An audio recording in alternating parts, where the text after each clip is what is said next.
All converging near the strip. It's truly a flash flood environment. In fact, flooding is so bad in Las Vegas that in 1999, when 3 inches of rain fell in less than 3 hours, floodwaters killed 2 people, surged into the casinos, and caused $25 million worth of damage. To save lives and protect the city and its famous casinos, the Clark County Regional Flood Control District embarked on one of the largest underground projects in history. We're one of our underground storm drain systems, which is part of a network of flood control infrastructure that has been built. And we have 550 miles of not only storm drains, but also channels that are protecting this community. And the project is only halfway done. When the city's 300-man fleet of earth movers and engineers is finished, this spider web of tunnels will be more than 1,000 miles long. It's not just the length of the channels that makes them such an engineering marvel. Because flooding in Vegas occurs so quickly, the channel walls are nearly 20 feet in height, and double that in width, which allows them to handle a staggering volume of water. This one itself probably handles around 9,000 cubic feet per second. Now, to put that in perspective, 1 cubic foot is a basketball in a bucket. That's 9,000 of those in volume in 1 second. We've seen channels like this where 7 feet in 7 minutes, and we have channels in storm drains like this that flow up to 30 miles an hour. All that moving water, plus the weight of the earth above, puts a tremendous amount of pressure on the channels.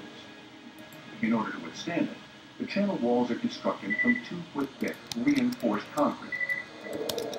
What we're looking at here is reinforced with number 8, number 5 rebar. So there's actually going to be a road over the top. So this is built very strong with high strength concrete. We'll have water flowing under here and you'll never see it. The reinforced concrete is so heavy that each 24-foot section of the channel must be built on site with a rolling scaffold through a process called cast in place. Haven Home is one of the engineers who's charged with the construction of the channel.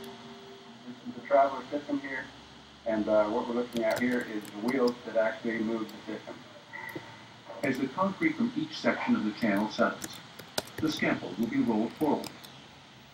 And by applying constant upward pressure on the concrete, the cast-in-place system allows workers to build several hundred feet of new channel each week, without the fear of it collapsing on them. When necessary, roads will be rerouted, keeping the traffic above ground flowing as smoothly as the floodwater beneath it. They won't even know they're operating because it's out of sight, out of mind. But the channels would be useless without the detention basins that collect the water. We have 83 detention basins that surround the valley that collect a large amount and let it out slowly through systems like this so we can get it through the urban area, which is downstream, in a non-damaging manner. Once clear of the strip, the detention basins systematically release the water into Lake Mead, the primary water source for the Hoover Dam,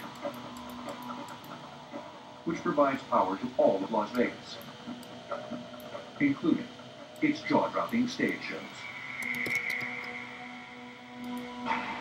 In America's heartland, some of the nation's most valuable secrets and Hollywood's greatest hits share space in the deepest storage facility in the Western Hemisphere.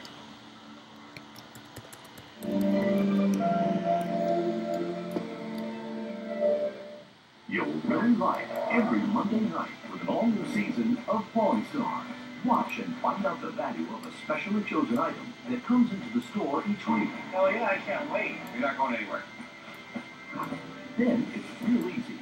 Just post a final bid on the History Facebook page. Or take a guess on the item's value and see if you've got what it takes to wheel and deal.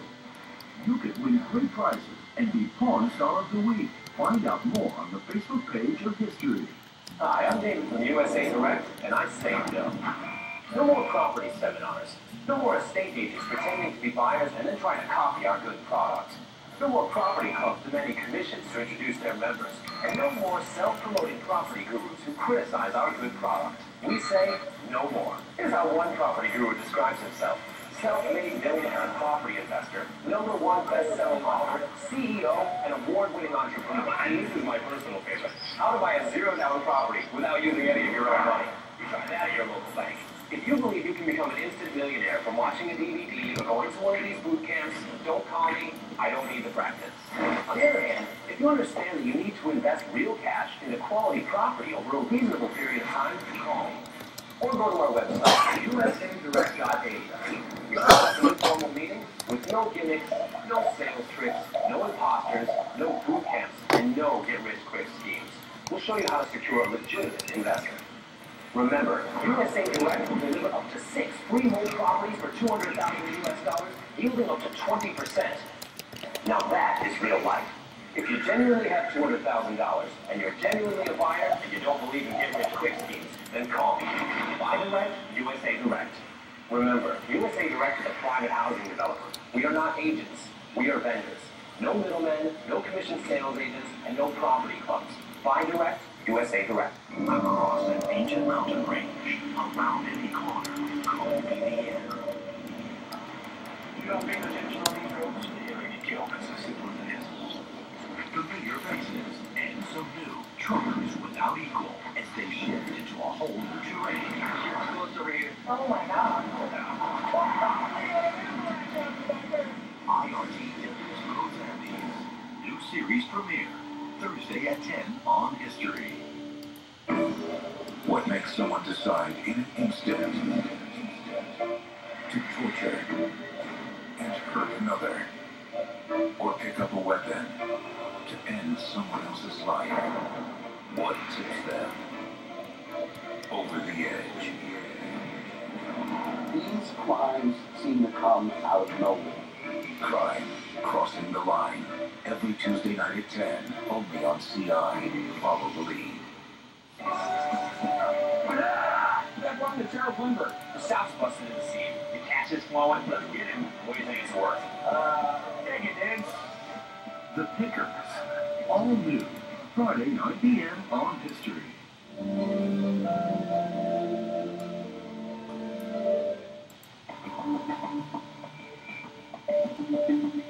For centuries, man has gone underground to protect his most prized possessions. In ancient Egypt, builders of the pyramids used secret vaults to protect the pharaoh's burial chambers from tomb raiders. The same need for secrecy exists today. Only the secret underground housing America's most valuable artifacts isn't buried beneath an ancient wonder. It's buried under cornfields, outside of Hutchinson, Kansas, and it's surrounded by salt. Welcome to the Hutchinson Salt Mine. We're 650 feet underground at the very bottom of a 300-foot thick layer of salt. This is one of the world's largest deposits of salt. The Hutchinson Mine is so large that 2 Empire State Buildings could easily fit inside it. But unearthing hundreds of tons of salt is only part of what goes on here. 45 acres of the mine are devoted to storage. Our storage facility is the largest and the deepest in the Western Hemisphere. Miners began carving out the massive salt deposits in 1923, leaving behind these spacious caverns. As the operation expanded, the caverns got deeper. So deep that in the 1950s, geologists determined that the mine would be completely protected in the event of a nuclear war. This caught the attention of the U.S. government. Underground Molson Storage has been here since 1959, started during the Cold War era. They're looking for a facility to preserve documents free from nuclear warfare. And this being 650 feet underground is one of the most safe, secure facilities in the country. From patent certificates to top-secret documents whose contents can't be divulged, the government leases miles of storage space from the mine. The documents are kept safe inside these steel storage bays, and items can only be retrieved when the client provides the security authorization codes. Each storage bay is capable of holding more than 48,000 boxes of documents. In total, the facility stores more than 100 million documents and requires a staff working around the clock. But the U.S. government isn't the mine's only client.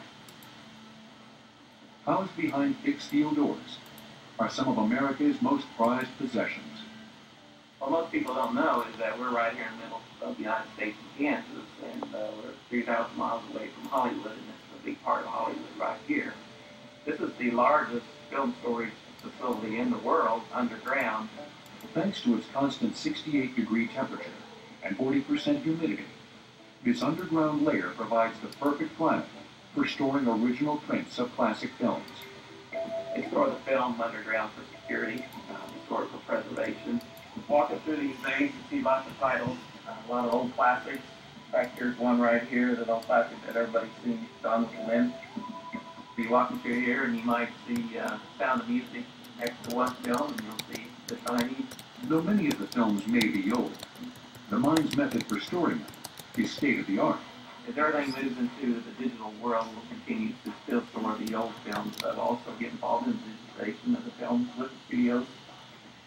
Everything's barcoded, and that barcode ties into a location number that we have on the shelving rack, and then that's all put in our computer system.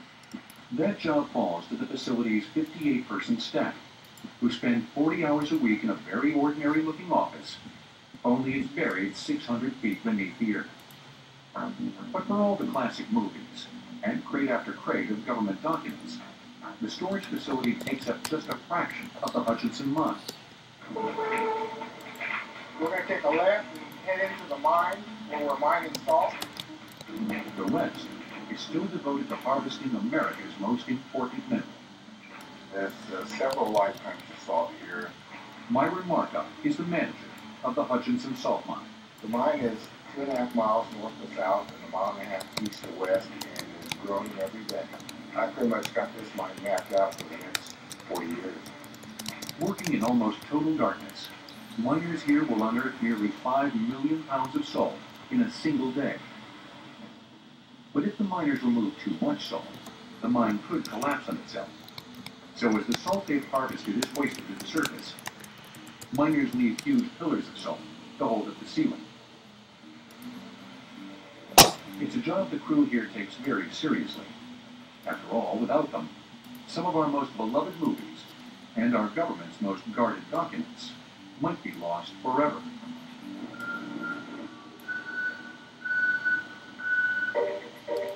The Hutchinson Mine isn't the only site in the Midwest that's found at dual use as a secret underground. Welcome to the Marengo Distribution and Warehouse Center. Unlike most distribution facilities, this one is 160 feet below the surface. Most people think that when you say we're going to take you underground, they think that you're going to go down, if you will. And you do not go down in this facility. This is all a level facility from the parking lot all the way back. Each day, more than 40 semis roll in to access the many loading docks housed in this 4 million square foot former limestone quarry. My favorite thing about driving a truck in a cave is there aren't too many people doing it. Most people that drive are, outside. And many of the drivers here are headed deep inside, where the mission is saving lives. Each one of these boxes that you see behind me around contains meals like these.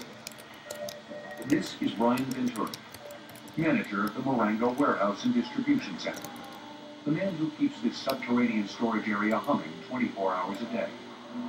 Like the Hutchinson Salt Mine, one of Brian's biggest clients is the U.S. government. But instead of housing valuable documents, the Marengo Warehouse works in conjunction with the U.S. military and with relief organizations like FEMA and the Red Cross to supply disaster victims with MREs, or meals ready to eat. Each one of these pallets behind us contains 48 cases, and as you can see, we have quite a few of these meals in inventory. The MREs held at the Marengo Warehouse's underground facility don't stay here long. Thanks to their fleet of forklifts and pallet loaders, the warehouse is capable of loading up more than 100 tractor trailers a day with MREs, which can lead to that rarest of sights, a traffic jam, several hundred feet below ground. We take a lot of pride in being available